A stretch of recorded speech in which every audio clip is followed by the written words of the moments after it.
கவிஞர் வாலி அவர்கள் கூட ஒரு நாள் நான் பேசிட்டு இருக்கும்போது அவங்க சொன்னாங்க, ஊக்குவிக்கிறவனை ஊக்குவித்தால் அவன் தேக்குவிக்க போயிடுவான்.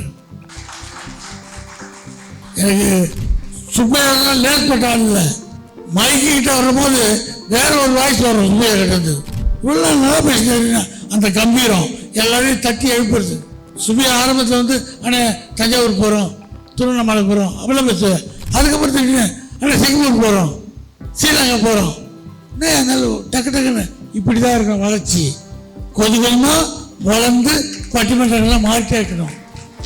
அதுக்கு தளராமல் எவ்வளோ வேதனை வரும், எவ்வளோ நிகழ்ச்சி மாறும், எல்லாம் அதெல்லாம் கலங்காமல் நம்ம செய்ய வேண்டிய வேலையை கரெக்டாக செஞ்சுருக்கணும். நான் கேள்விப்பட்டது, தென்னை மரத்தில் அந்த மட்டை ஒன்று தான் இருக்கும். அது ஒரு மட்டை குறுத்து விட்டு அது பெருசாக வளர்ந்து காஞ்சி விழுறதுக்கு 6 மாதம் ஆகுமா. ஒரு மட்டை வளர்ந்து கீழே கேள்விப்படுது. ஆனால் அந்த மட்டை விழுறதுக்கான விழுந்த பிறகு அந்த மரத்தில் ஒரு வடிவு இருக்கும்.